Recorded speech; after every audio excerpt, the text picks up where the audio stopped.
para esta tarde, iniciando las ponencias, tenemos al licenciado Miguel Herrera González, que nos va a compartir con nosotros la ponencia Tecnologías para la Educación.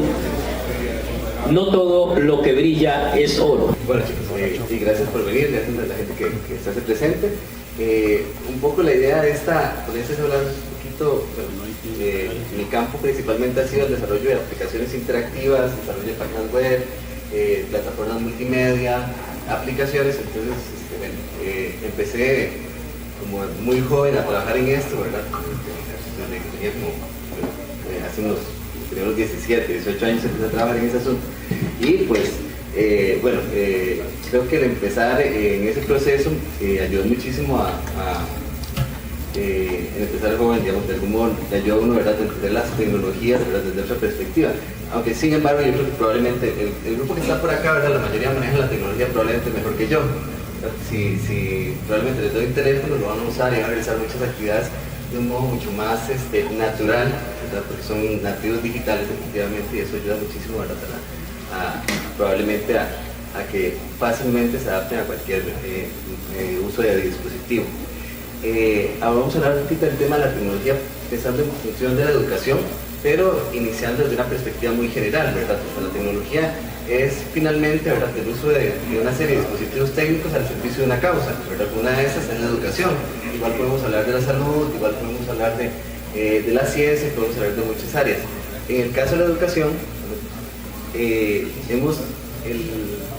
los movimientos, la forma en que se mueve la educación, ¿verdad?, mucho más allá del tema tecnológico, ¿verdad?, es que hemos aprendido que, curiosamente, que educar es aprender, ya no es enseñar. Hemos cambiado un poquito el paradigma, ¿verdad? Ahora, los que son docentes, los que somos docentes, hablamos de ser facilitadores. Ya no nos gusta decir que enseñamos, ¿verdad?, inclusive, ¿verdad?, hay conceptos que de algún modo, ¿verdad?, lo que hacemos es participar de un proceso en el cual aprendemos todo, ¿verdad? Siempre en un aula aprende tanto el que está dando la clase como el que lo está recibiendo, y creo que es algo muy importante porque la tecnología en este sentido ha hecho un aporte importante, ¿verdad?, porque permite separar el proceso, ¿verdad?, y nos ayuda de algún modo a poder encontrar muchísimas respuestas. Si yo les pregunto ahorita, ¿quién es Isaac Asimov? Probablemente la que tenga teléfono tendrá, en cuestión de un minuto, lo googlea, ¿verdad?, lo mete en Wikipedia y me puede decir quién es, ¿verdad? Entonces, el acceso a la tecnología es muy diferente. De algún modo, ¿verdad?, lo primero que tenemos son nuevas condiciones en el aprendizaje. La primera, ¿verdad?, obviamente la presencia de la tecnología. Efectivamente, vivimos en una sociedad de la información, una sociedad donde los datos están ahí, ¿verdad?, son fáciles de acceder. Ya no tenemos que esperar un mes para que nos avisen que ya nos independizamos de España, ¿verdad?, mientras llega el caballo acá, ¿verdad?, llega a Cartago, sino que en ese momento, ¿verdad?, en tiempo real, con un tweet. O sea, a veces uno se da cuenta que tembló por el Twitter antes de darse cuenta, ¿verdad?, antes de que siente el movimiento, ¿verdad? Entonces, en ese momento la información se mueve muy rápido. Eso es muy bueno, pero de algún modo también es un poco peligroso, ¿verdad?, porque no toda la información que tenemos ahora hay tiempo de revisarla. ¿Te ha pasado que un medio grande en ese país que ha matado más de uno en alguna ocasión, ¿verdad?, que aparece una noticia que se murió tal persona y resulta que no, ¿verdad?, resulta que alguien puso la nota, ¿verdad?, y nada más van, la copian y listo, ¿verdad? Entonces, creo que ese es uno de los aspectos importantes. Hay tendencias distintas, hay formas distintas en la forma de educar, ¿verdad?, de formarnos. Ahora, de algún modo nos gusta hacer, ¿verdad? A la gente mucha gente se siente mejor y aprende mejor haciendo. Ya no estamos con ese formato que tenemos ahorita, ¿verdad?, de uno hablando frente a los demás. Normalmente ahora, ¿verdad?, muchísimos procesos de aprendizaje, y probablemente los más exitosos, se desarrollan por equipos, se desarrollan de modo colaborativo, se desarrollan haciendo, y ya no se hacen específicamente en un aula, ¿verdad?, en un formato tradicional, ¿verdad?, como llamaríamos. Y eso también es importante. Y luego, otro aspecto importante es la movilidad y la portabilidad. Ahora todos tienen, probablemente la mayoría tienen en su teléfono una computadora más grande que con la que uno trabajaba hace 10 años, ¿verdad?, en cuanto a procesador, en cuanto a disco duro, en cuanto a características, pues probablemente casi cualquier teléfono que tengan es muy superior a las características del equipo que se usaba antes. Eso, y lo pueden andar por todas partes. Entonces, eso también nos permite tener acceso a la información a donde vayamos. O sea, si estamos perdidos, la gente abre el Waze y averigua, ¿verdad? Si la gente, si ocupamos comunicarnos con unos amigos, abrimos una conversación por WhatsApp y no hay problema, ¿verdad? Entonces hay una inmediatez diferente que está amparada además en la movilidad y la portabilidad de eso. Ahorita yo creo que es claro, ¿verdad? La mayoría de la gente joven no consigue el mundo sin internet, sin dispositivos electrónicos. Somos realmente todo lo que desarrollamos, toda nuestra vida, nuestra cotidianidad está en función de esto. Es algo importante. Por ejemplo, yo me acuerdo que yo hacía las tareas con Encarta. Entonces, ¿se acuerdan? Si alguno, los que tenemos más años estuvimos en Encarta alguna vez, ¿verdad? Y de repente tuvimos un disco, una versión pirata, ¿verdad? Uno lo compró, ¿verdad? Porque le gustaba comprar enciclopedias en ese tiempo. Y cuidado, y los que eran fáciles con los computadores y lo lograban, les dieron una enciclopedia de 80 tomos, ¿verdad? Más de una vez, ¿verdad? Encarta iba a tener 42.000 artículos. Y yo no se conectaba en una computadora y te metía un CD y podía pasar horas dando vueltas por ahí, ¿verdad? Porque era impresionante la cantidad de información que tenía. O sea, al morir Encarta hace unos años, pues ya decidieron que no tenía mucho sentido seguir con Encarta, porque Wikipedia, ¿verdad? En este momento tiene 4.555.000 artículos, más o menos, ¿verdad? Y esa es la cantidad que hay en inglés, ¿verdad? O sea, no son todos. Entonces, pero, bueno, eso nos ayuda a dimensionar, ¿verdad? Más o menos que había Encarta tenía un 1% de la información que en este momento tiene Wikipedia.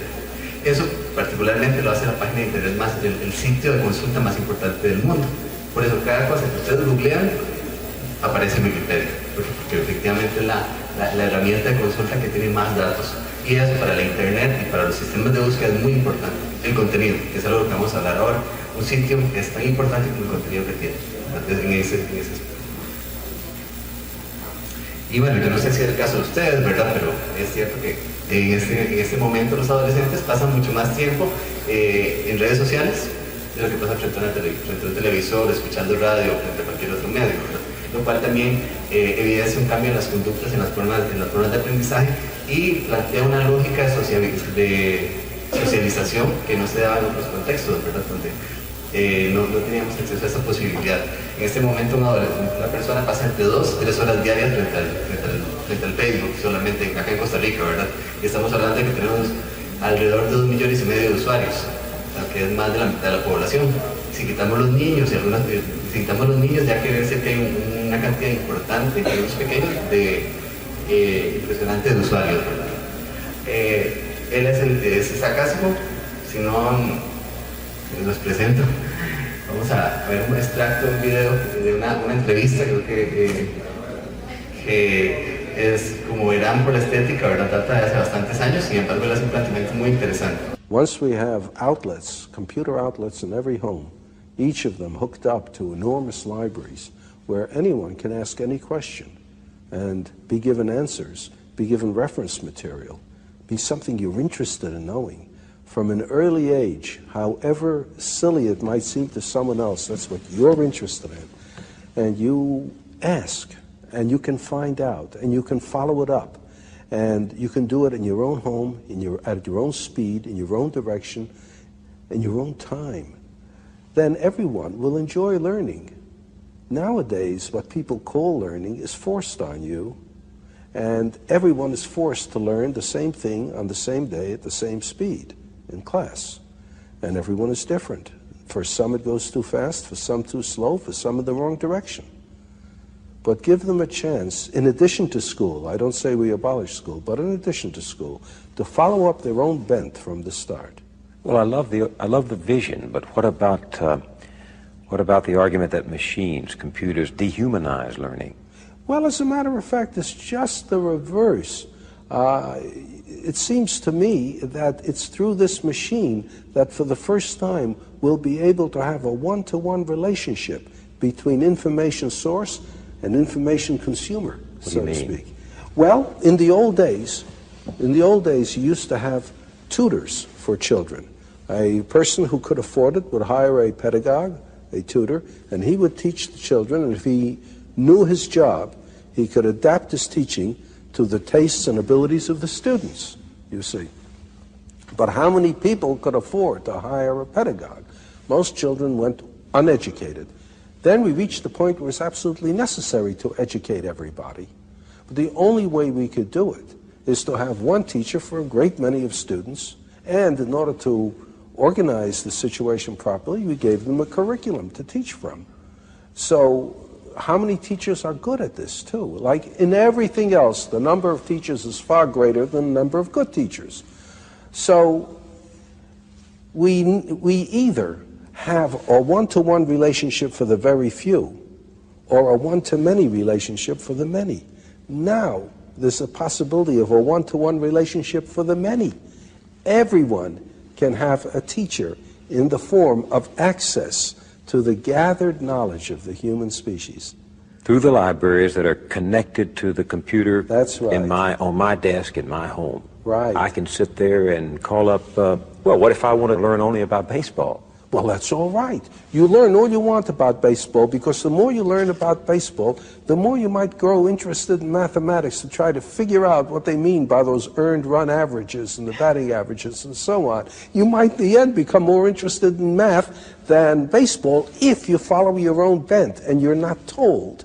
On the other hand, someone who is interested in mathematics may suddenly find himself very enticed by the problem of how you throw a curved ball. And he may find himself engaged in sports physics, so to speak. Well, why not?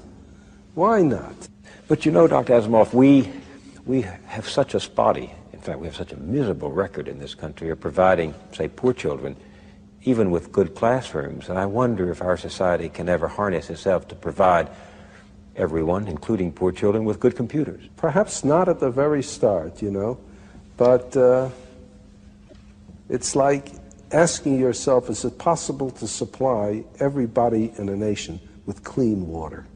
Now, there are many nations where it is impossible to get clean water except under very unusual circumstances. That was one reason why people started drinking beer and wine, because the alcohol killed the germs. If you didn't drink that, you died of cholera. But there are places where you can supply clean water for nearly everyone. Now, the United States probably supplies clean water for a larger percentage of its population than almost any other nation can. It's not that we would expect everybody to have a perfect computer right off, to have equal access to outlets, but you try for it. And with time, I think more and more will. Just as, for goodness sakes, when I was young, very few people had automobiles, very few people had telephones in the home. Almost nobody had an air conditioner. Now, these things are very common indeed, almost universal. It might be the same way. So you're, in a sense, every student has his or her own private school? Yes, and it belongs to him or her. He can be the sole dictator of what he is going to learn, of what he is going to study. Mind you, this is not all he's going to do. He'll still be going to school for some things that he has to know. Common knowledge, common database. Right, and interaction with other students and with teachers. You can't get away from that. But he's got to look forward to the fun in life, which is following his own bent. This revolution you're talking about, personal learning, it's not just for the young, is it? No, that's a good point. No, it's not just for the young. That's another trouble with education as we now have it. It is for the young, and people think of education as something that they can finish. And what's more, when they finish, that's a rite of passage into manhood. Real world. Right. I've finished with school. I'm no more a child. And therefore, anything that reminds you of school, reading books, having ideas, asking questions, that's kid stuff. Now you're an adult, you don't do that sort of thing anymore, you see? And in fact, like prison, the reward of school is getting out. Exactly. Kids begin to say, when you're getting out. And every kid knows that. Every kid knows the only reason he's in school is because he's a kid and little and weak, and as soon as and in fact, if he manages to get out early, if he drops out, why, he's just a premature man. Yeah, so that's exactly right. In the city, I've talked to some of these dropouts, and they think they're there. They think they've become men because they're out of school. That's right. What's wrong with this? Well, what's wrong with it is you have everybody looking forward to no longer learning, and you make them ashamed afterwards of going back to learning. If you have something like this, then anyone, any age, can learn by himself, can continue to be interested. There's no reason then, if you enjoy learning, why you should stop at a given age. People don't stop things they enjoy doing just because they reach a certain age. They don't stop playing tennis just because they turn 40. They don't stop with sex just because they turn 40. They keep it up as long as they can if they enjoy it. And learning will be the same thing. The trouble with learning is most people don't enjoy it because of the circumstances. Make it possible for them to enjoy learning, and they'll keep it up. There's the famous story about Oliver Wendell Holmes, who lived to be well into his 90s. He was in the hospital one time. He had not long to live. He was over 90 already. And President Roosevelt came to see him. And there was Oliver Wendell Holmes reading a Greek grammar. And Roosevelt said, "Why are you reading a Greek grammar, Mr. Holmes?" And Mr. Holmes said, "To improve my mind, Mr. President." ¿A cuánto les pasó eso con el Mundial, verdad? Lo último, ¿verdad? ¿A cuántos no revisan estadísticas de fútbol o de cosas que les gustan, verdad?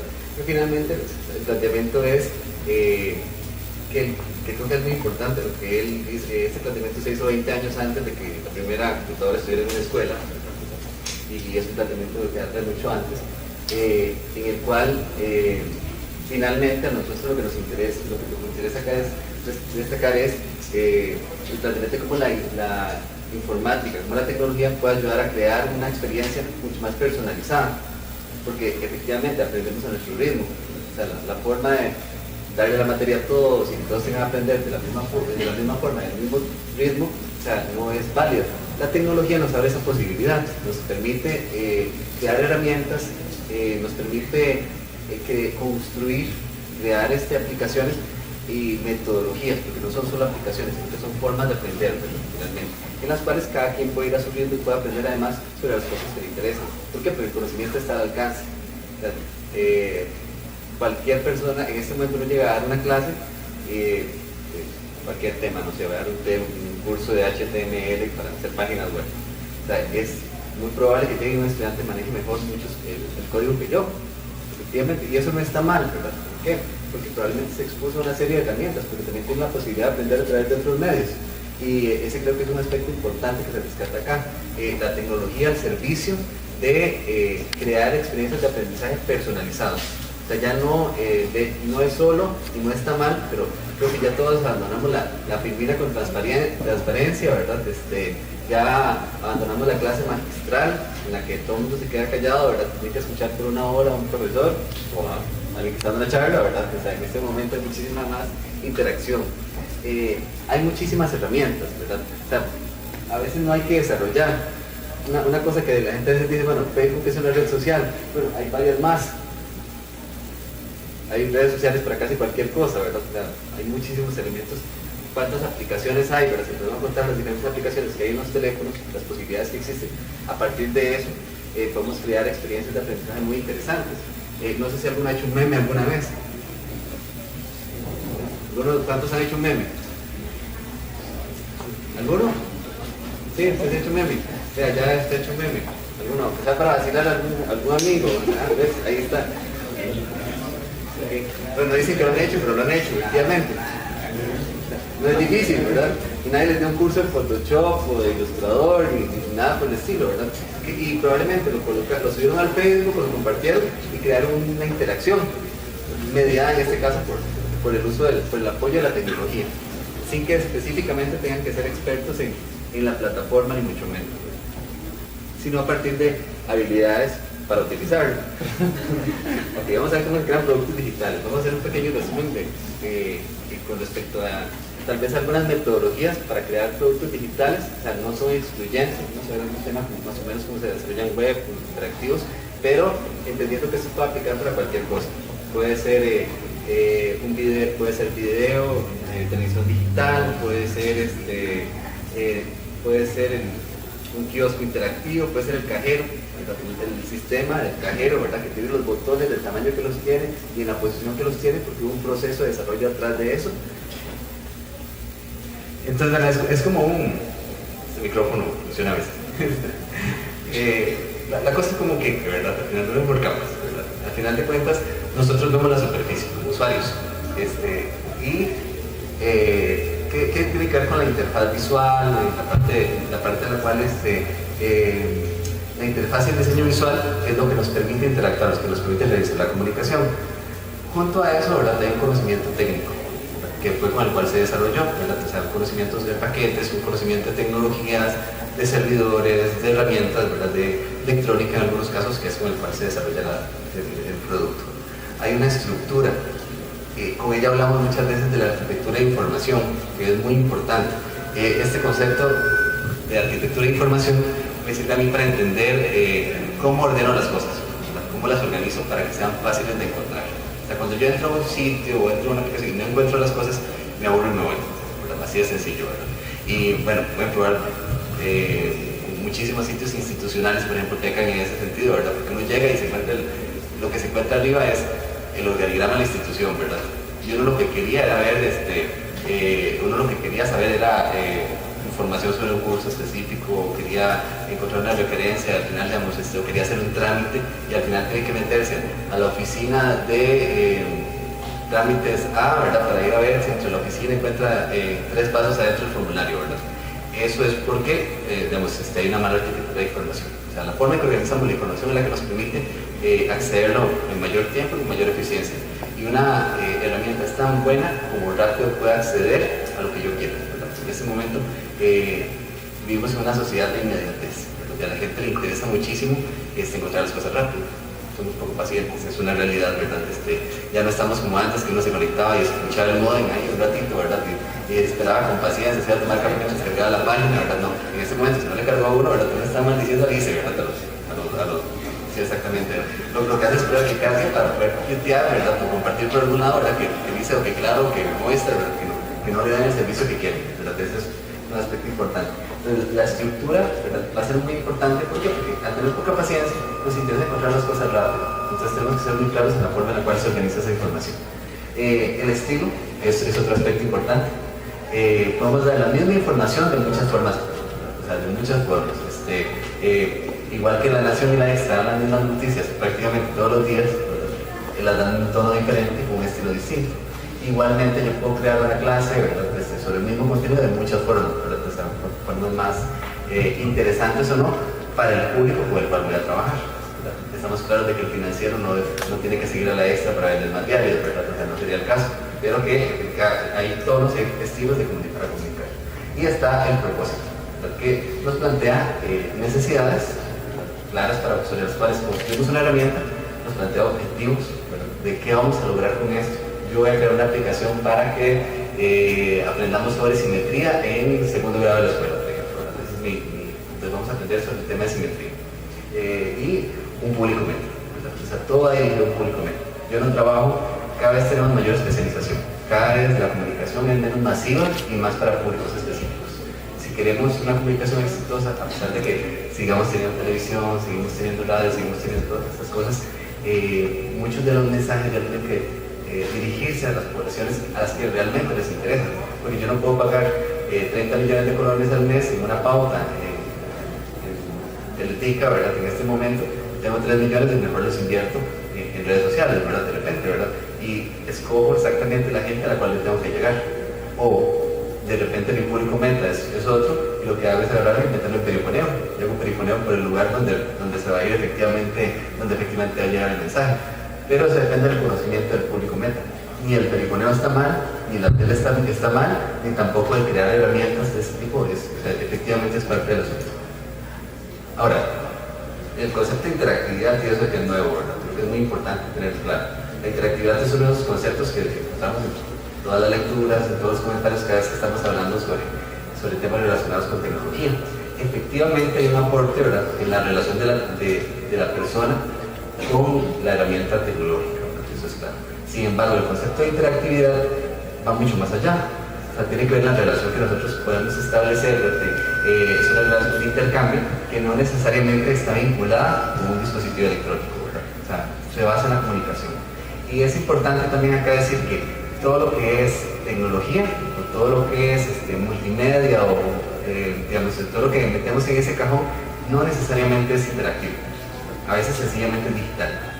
Crear una experiencia de interactividad tiene que ver con crear una relación entre un dispositivo o y una persona o un grupo de personas, como se crean las redes sociales, ¿verdad? Donde básicamente, digamos que Facebook es la plataforma sobre la cual la gente interactúa, ¿verdad? Pero ahí es donde se crea ese principio de interactividad. Y si lo que buscamos es crearlo, ¿verdad? Entonces tenemos que entender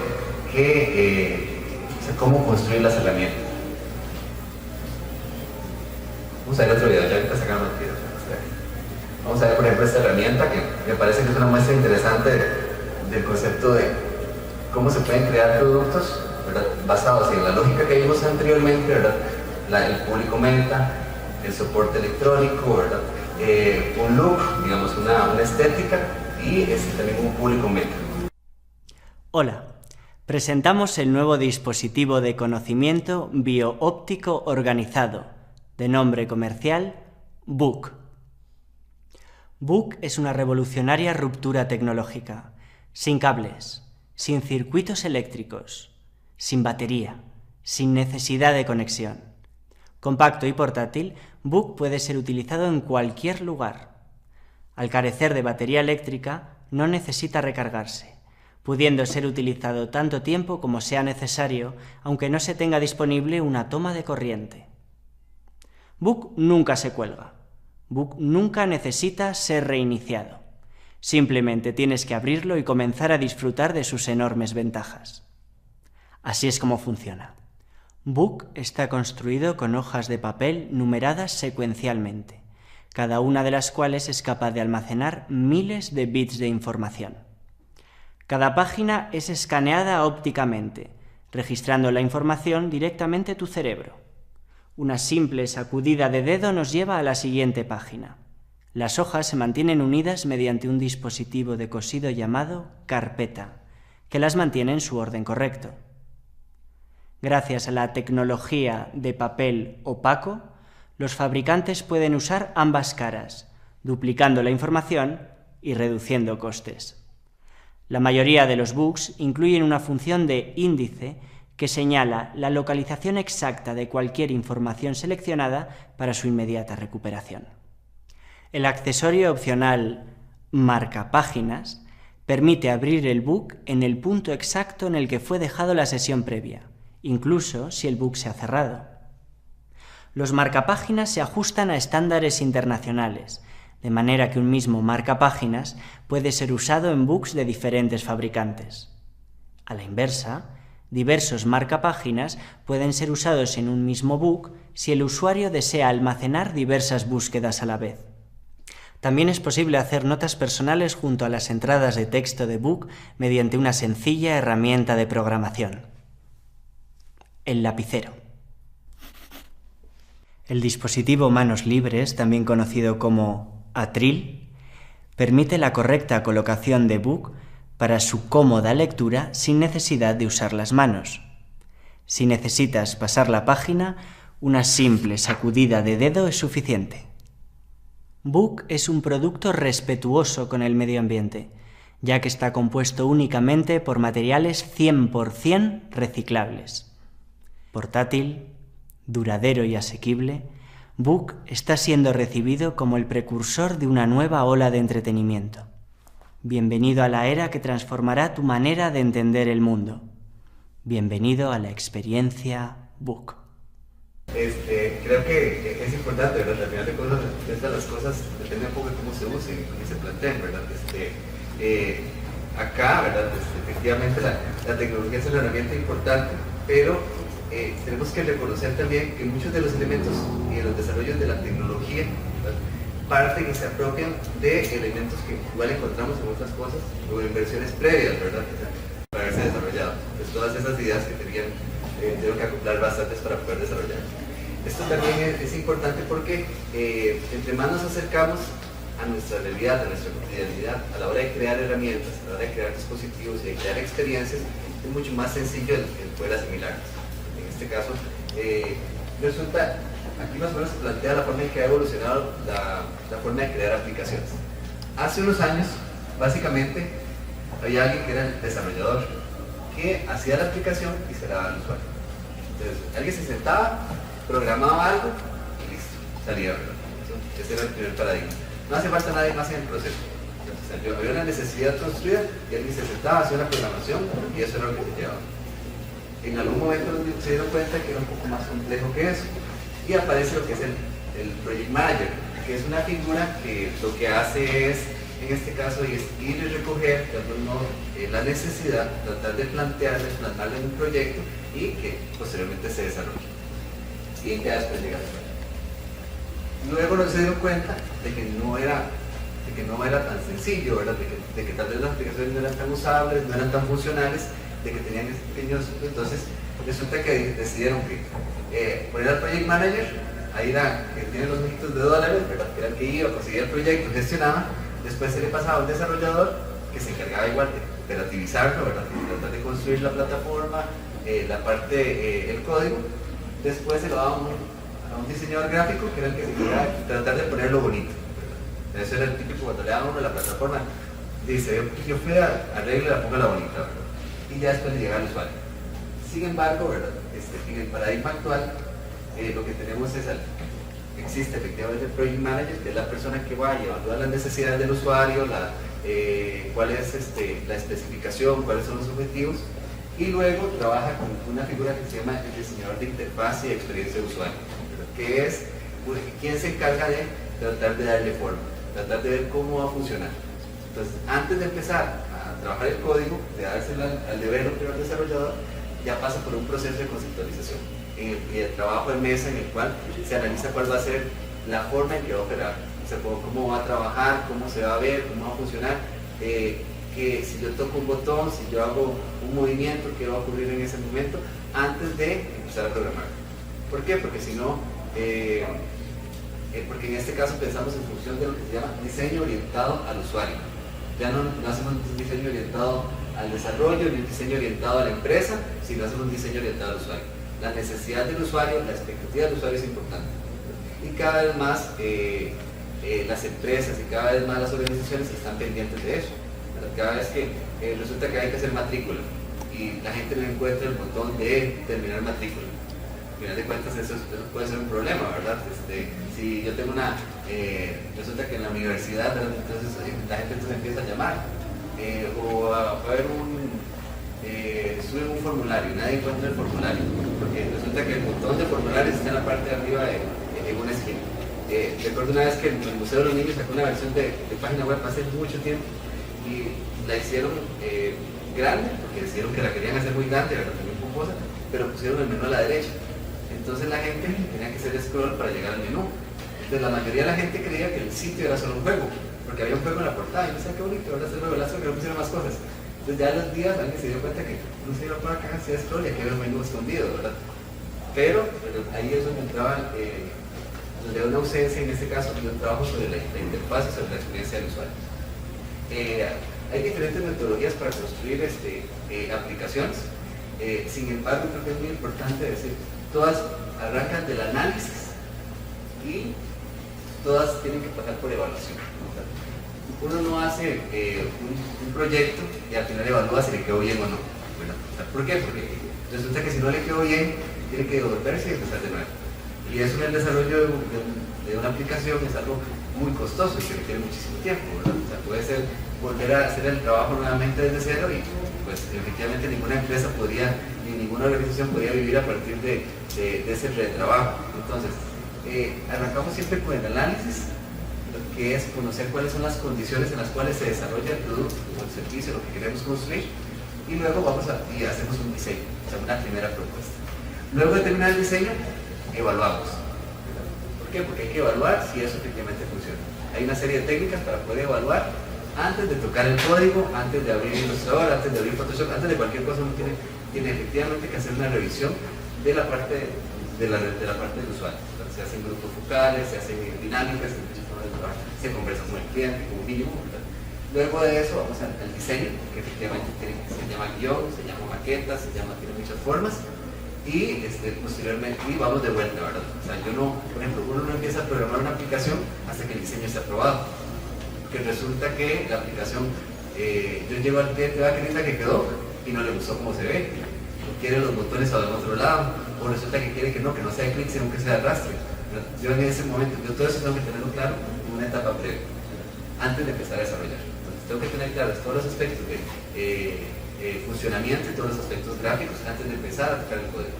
Ya después programo. Cuando ya terminé, cuando ya empecé a programar, otra vez tengo que evaluar. O sea, siempre tengo que volver a evaluar. Eso es muy importante. Y cualquier entorno, cualquier proceso de desarrollo profesional establece etapas de control de calidad y etapas de evaluación. ¿Por qué? Porque el usuario final es importante, ¿verdad? El cliente es importante, el usuario final es importante, y hay que tenerlos en cuenta en todo el proceso. Nada más, uno no va a recoger una solicitud y luego llega con la solicitud al final, ¿verdad? Entonces, tiene que pasar por ese proceso de estar revisando constantemente. 3 conceptos para dejarles ahí. Eventualmente, arquitectura de información, cómo organizamos los datos, cómo procesamos, cómo le damos estructura, cómo le damos coherencia. Esta es toda una carrera, es todo un trabajo, ¿verdad? En este momento hay gente que se dedica específicamente a eso.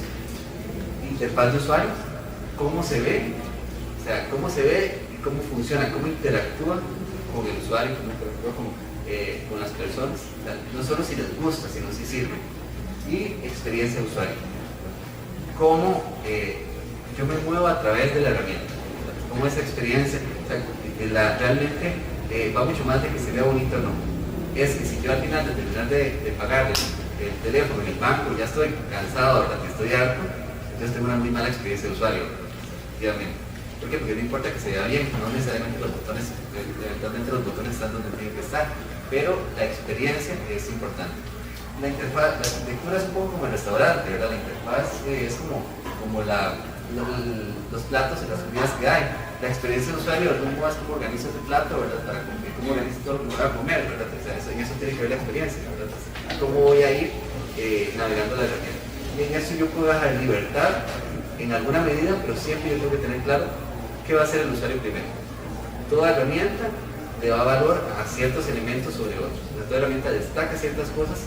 Digamos, yo entro a Amazon, lo primero que va a hacer es tirarme así de frente todas las cosas que yo quiero comprar. Si me gustan las cámaras, de una vez me tiró 3 lentes, ¿verdad? En la primera, y abajo el bolso para los lentes, y al ladito, ¿verdad? 2 filtros. ¿Por qué? Porque efectivamente la herramienta busca que tenga una experiencia, a pesar de que me da ciertas libertades, también va a buscar que mi experiencia tenga cierto orden, ya cierto proceso. Y eso va a ser particularmente importante además cuando yo requiero que la gente siga cierta instrucción, porque no todos los procesos son libres. A algunos momentos en los cuales yo requiero que la gente vaya siguiendo un proceso específico y cómo la experiencia ahí va a ser muy relevante. Para eso tengo que empezar por organizar un mapa, una estructura de navegación que puede ser algo sencillo, si mi función es una, ¿verdad? De repente tiene una aplicación que es un foco, ¿verdad? Entonces básicamente lo único que tengo que hacer es entrar y correrlo, ¿verdad? Y eso es todo sencillo, así que me enciende el foco del teléfono, ¿verdad? Eso va a ser muy básico. En otros casos va a ser una experiencia mucho más compleja, pero siempre tengo que ver cómo se va a organizar. Luego, cómo se va a estructurar a nivel de maqueta.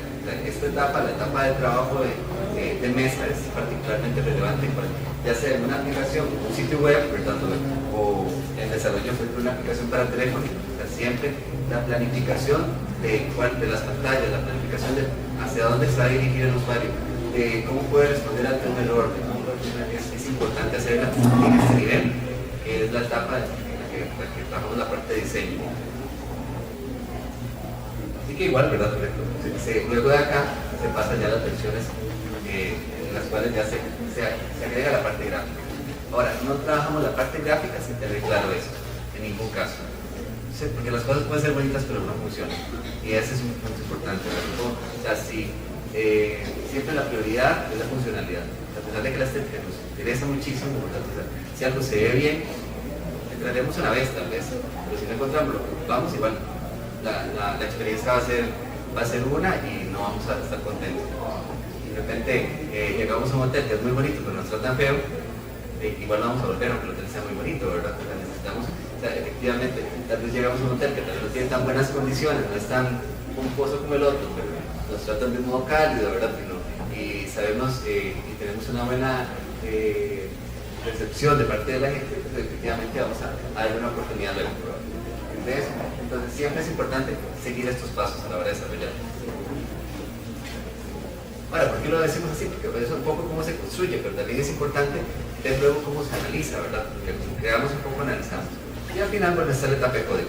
La etapa de código nos tiene que importar muchísimo hacia el inicio del proceso, ¿verdad? Para poder determinar cuál es la tecnología con la cual vamos a trabajar, si es cuáles son las posibilidades de las herramientas a las cuales vamos a enviar ese producto y cuáles son nuestras posibilidades también internas de trabajar, ¿verdad? Si sabemos en qué sabemos programar, o si sabemos programar, o si contamos con una plataforma ya de base que nos puede ayudar a ejecutar el proceso. Y luego lo retomaremos adelante. Ahora, ¿cómo hablar de los productos digitales? Porque podemos partir de algunos aspectos. Hay básicamente 6, digamos, aspectos e formas de las cuales podemos ver un producto digital. Están los aspectos técnicos. Un producto puede ser muy bonito, pero técnicamente muy pobre, o tener muy buen contenido, pero técnicamente no ser suficientemente robusto. Por ejemplo, Google es un sitio web, un buscador absolutamente sencillo, ¿verdad? Y minimalista. Está la franjita, dice Google, ¿verdad? Tiene todo el del mundial, ya lo citaron, y después viene aquí un par de botones nada más. Sin embargo, técnicamente el motor de búsqueda es tan potente, ¿verdad? Que permite que yo encuentre exactamente lo que ocupo, ¿verdad? O sea, realmente sobre otros sistemas de búsqueda. Entonces aquí hay un aspecto técnico importante, ¿verdad? Y la evaluación, parte de eso, se cuelga el sistema operativo del cual estoy trabajando, se cae el sistema, me genera errores. O sea, aquí hay una dimensión técnica con la cual hay que trabajar, ¿verdad? Los aspectos técnicos de la herramienta, del producto. Igual puede ser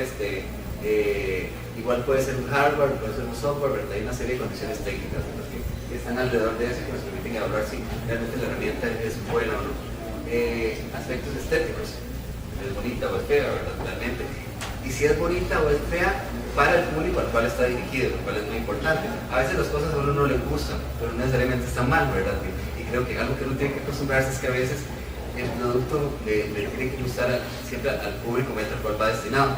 Si uno no es parte del público meta, pues efectivamente no puede diseñar, no puede trabajar en función de sus necesidades, de sus intereses. Es muy importante siempre desprenderse en ese sentido. Aspectos de contenido, no todos, pero la mayoría de los sitios o de las plataformas son tan importantes como el contenido que tengan. Eso no quiere decir que tengan que tener millones de caracteres, ¿verdad? Efectivamente YouTube es el sitio más importante de videos, por ejemplo, ¿verdad? O sea, no es importante por el texto que quiere, es importante por la cantidad de videos que pueden encontrar, porque pueden encontrar videos de cualquier cosa, ¿verdad? Prácticamente. Y eso es lo que le da también un valor a nivel de contenido. O sea, su relevancia es esa.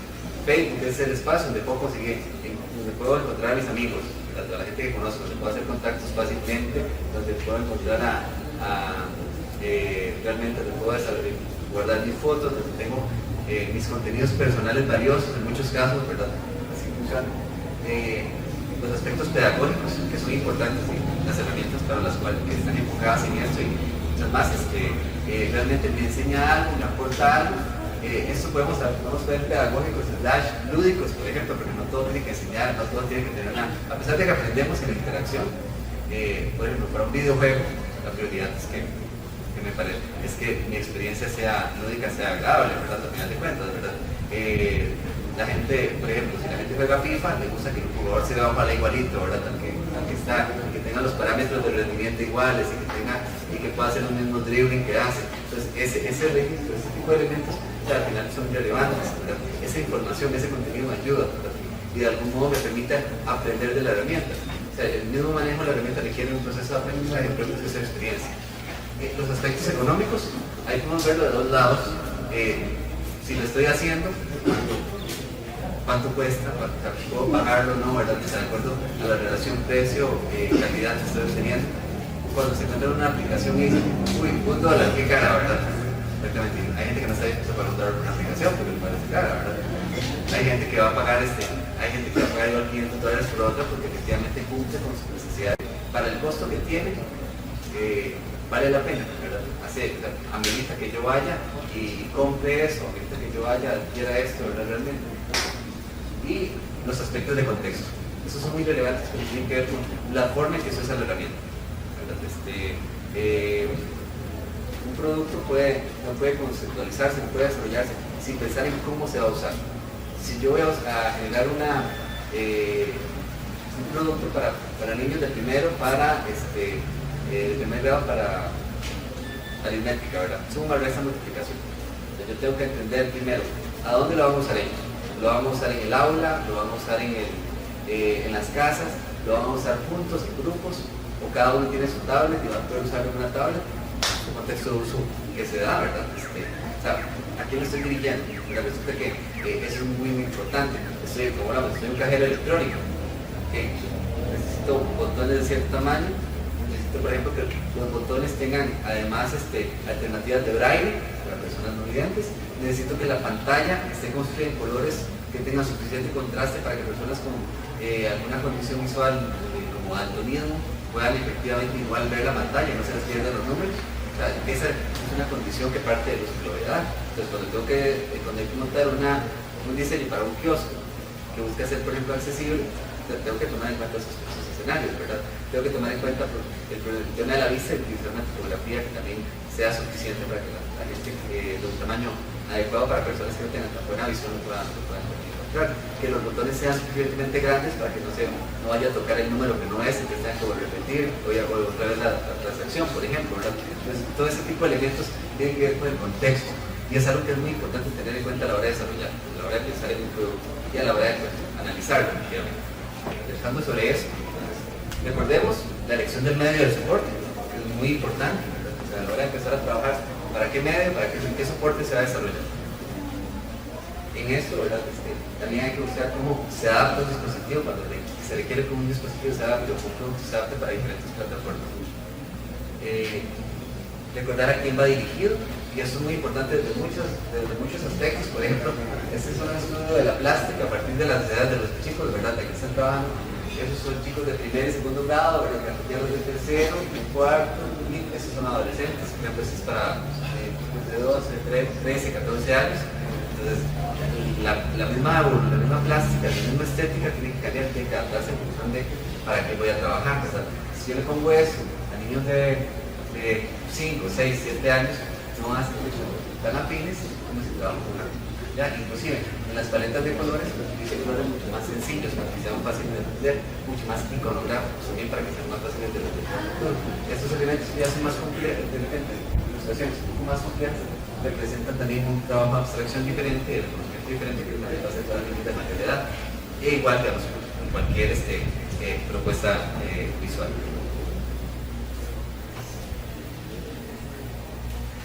Okay. ¿Alguien sabe para qué sirve? De los muchachos, ¿alguien sabe cuál es la relación de esto?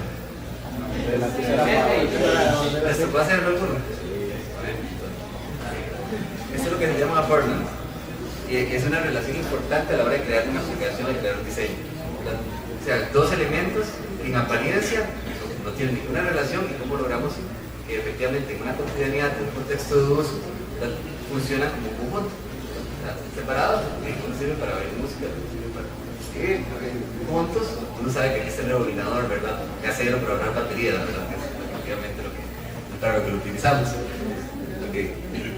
Es preguntarnos siempre si es fácil de usar y se entiende lo que estamos haciendo. O sea, no es que todo tenga que ser fácil de por sí, ¿verdad? Pero es fácil de acuerdo al público meta, de acuerdo al grupo con el que estoy trabajando, ¿verdad? No podemos esperar que hacer una transacción bancaria sea un proceso de 2 pasos que tendrá su dificultad, pero tampoco podemos convertirlo en un calvario para el usuario, ¿verdad? Obviamente hay que buscar que sea usuario, que sea sencillo y que también entienda qué pasos tiene que desarrollar. La estética va a ser muy importante siempre, ¿verdad? Vamos a trabajar la estética. Y aquí vamos de nuevo al tema de la affordance y las relaciones, las metáforas, ¿verdad? Muchas de las aplicaciones se construyen en función de elementos de la realidad. Al final, esto se parece al cuaderno, esto se parece, ya se parece a para tomar películas y para luego también un juego, ¿verdad? Como una alacena, ¿verdad? Efectivamente. Entonces, trabajar con metáforas de realidad es mucho más funcional. Cada vez nos acercamos más a esto, parecernos a lo que vemos, y ya no crear en un contexto previo. No había hecho tal vez un sistemita donde uno va seleccionando, ¿verdad? Todo ese interfaz no existiría. Sin embargo, en este momento, al poder mover las cosas, arrastrarlas, poder crear espacios mucho más realistas, nos permite, y además trabajar con elementos táctiles, eso nos facilita muchísimo acercarnos a lo que usábamos en otro contexto, ¿verdad? Entonces, igual en otros yo puedo escribir, ella me interpreta la letra, ¿verdad? Pues, en vez de mi letra, yo puedo perfectamente hacer las notas normales. Probablemente en algún momento vamos a terminar todos haciéndolo de esa forma. Y es muy importante entender que existen idiomas en esto. O sea, los idiomas son una serie de iconografías, de grupos iconográficos que nos ayudan a entender una aplicación y a poder navegarla sin necesidad de, sin una curva de aprendizaje. Todos sabemos que la X en la parte superior derecha es para cerrar. Si uno ve la lupa, ahí está el buscador. ¿Por qué? Porque manejamos este idioma. Es importante siempre saber que el grupo al cual nos vamos a dirigir entienda ese idioma y que además nosotros estamos haciendo un uso coherente del idioma. Si yo pongo una X y la X no cierra, está mal, ¿verdad? Algo está mal. Excepto que el público meta específicamente tenga esa particularidad, y yo sé que para ellos sea diferente. No creo que sea el caso. De la metáfora, ¿verdad? O la de abrir el libro, como la de, por ejemplo, pasar las emisoras, como las pasaría acá con el botón, o sea, son elementos que nos ayudan a hacer la experiencia mucho más cercana. Poder mover los elementos, ajustarlos, ¿verdad? O sea, retirar esos elementos que son mucho más cercanos a nuestra realidad, fuera de la tecnología, fuera de lo electrónico, ¿verdad? Tratar de empatarlo es creo que una de las metas a las cuales se impone muchísimo el desarrollo digital. Por eso ahora ya buscamos ponernos cascos, buscamos ponernos lentes, ¿verdad? Para tratar de acercar la experiencia a la realidad. Siempre recordarse la estética es adecuada. Ese sitio es bastante feo, yo creo que todo lo puede reconocer. Pero todo se encuentra muy fácil. De repente no vamos a decir que es feo, es simple, ¿verdad? Porque la simplicidad es lo importante en este caso. A mí me interesa encontrar información. Además, si tuviera colores, si tuviera una textura, sería más pesado.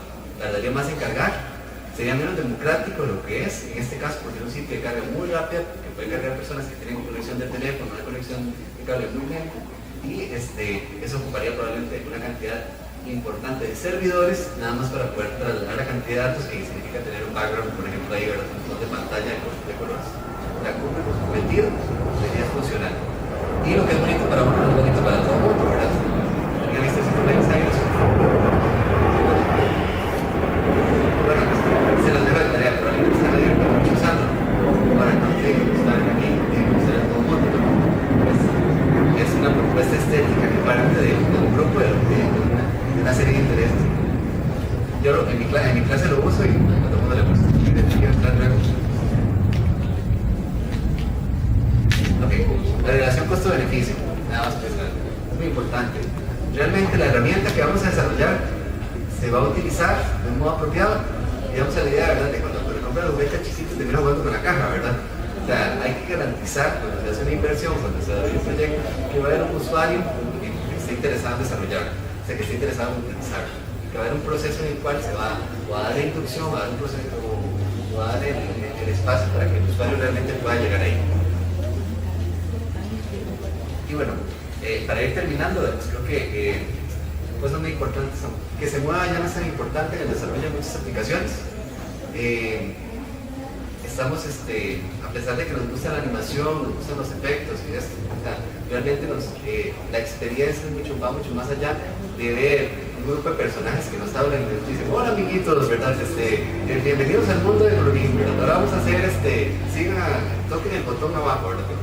Obviamente, puede ser muy divertido, puede ser muy interesante, pero yo creo que ya ustedes superaron eso en general. Entonces cuando les ponen un tutor de esos, puede ser como botonazo, ¿verdad? Como dar el tap en otra cosa y espero que me termine de cargar para ver lo que tengo que leer y punto. ¿Por qué? Porque la experiencia va mucho más allá de eso, ¿verdad? Entonces ya no es tan importante, o sea, no podemos centrarnos en crear cosas efectistas y llamativas.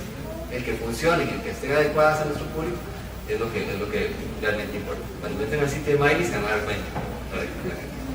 Digital, no es necesariamente interactivo, ¿verdad? Es importante, la interactividad es algo que construimos y no es solo un tema que va mucho más allá del tema va hacia la experiencia y no solo la parte técnica.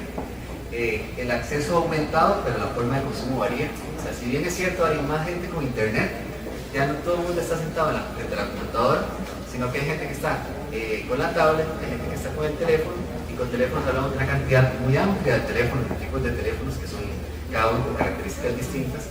Hay diferentes condiciones de conexión, están los que tienen conexiones de 64, de 128 megas, y eso varía finalmente la experiencia. Por eso tengo que leer cuál es la forma de la experiencia. Si yo voy a crear una aplicación para una escuela, para que pretende distribuirse en escuelas rurales, no puedo pretender que esa aplicación tenga especificaciones técnicas muy complejas, ¿verdad? Para equipos muy sofisticados, y que tenga una conexión que me requiera el ancho de banda, ¿verdad? De 3 veces mayor al que tenga la escuela, en ese momento. Pero tengo que considerar realmente cuál es la condición de uso de ese público, realmente qué es lo que, qué posibilidades técnicas tiene y de qué forma accede. Si accede en la casa, si no. Por ejemplo, los que usan Waze, saben que el Waze los regaña si manejando lo tocan. El Waze sabe, si ustedes van manejando, tienen un control para darse cuenta de que a través del GPS que se están moviendo y les puede avisar y lo activan. Les puede decir que no les da ninguna instrucción, que se parqueen, que si quieren saber algo, que se parqueen, efectivamente. ¿Ya por qué? Porque el sistema y esa es una forma de uso. Waze también requiere una conexión muy baja, porque efectivamente uno se va moviendo, entonces la conexión es intermitente. Eso también es un aspecto importante. Entonces hay que prever las formas de uso. Y algo muy importante, la tendencia es el cambio. O sea, mucho más allá de cualquier, hay que tener cuidado con las modas. Un día lo que es muy chivo hoy, muy bonito, muy interesante, pasa unos días y ya nadie sabe eso. O sea, vamos a ver, ¿se acuerdan de los primeros Kindle? Ahora, los de ahora se diferencian en alguna tablet. Son tablets, ¿verdad? El Kindle fue una muy buena idea, duró como 2 años, después ahorita lo convirtieron en una tablet, pero no tiene ninguna función diferente a la tablet. Aparecieron las netbooks, por ejemplo, ya no se venden netbooks. ¿Por qué? Porque aparecieron las tablets, que tienen una función portátil también muy semejante. Entonces, eso pasa también muchísimo con los temas, con los lenguajes de programación. En lapsos de 1 o 2 años perfectamente cambia el tipo de lenguaje con el cual creamos productos.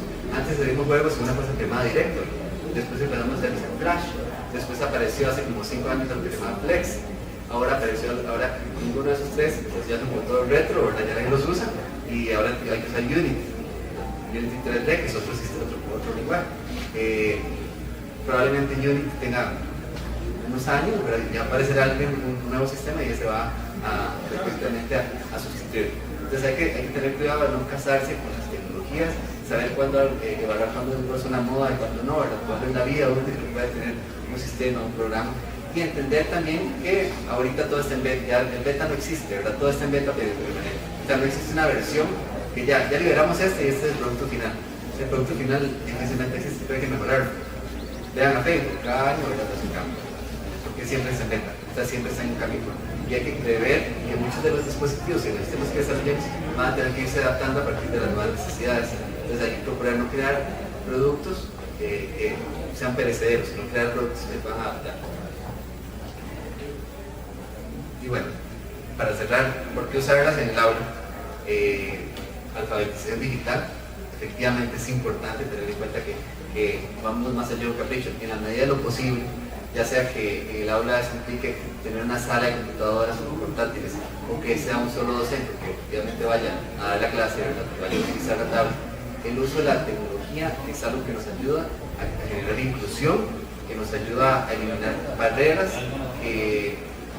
una importante como la fobia tecnológica, ¿verdad? Como el miedo a la tecnología, que es algo que por eso las generaciones nuevas ya no vienen con eso, pero es algo con lo cual hay que trabajar, ¿verdad? Y ayuda a eliminar brechas en el acceso a la información. Aumenta la productividad si se utiliza bien. No es cierto que la gente que tiene Facebook en el trabajo produce menos. A veces eliminar ese tipo de posibilidades también hace que la gente se aburra más o que utilice su tiempo, se disperse más.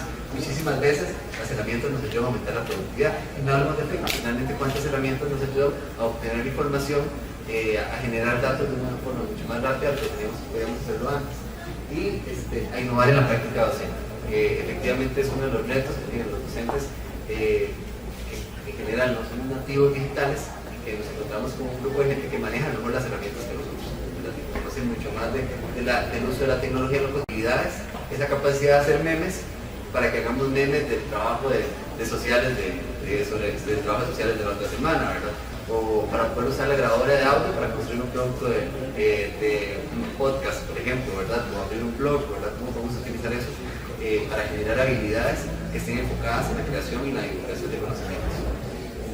Bueno, yo creo que sería eso. Muchas gracias.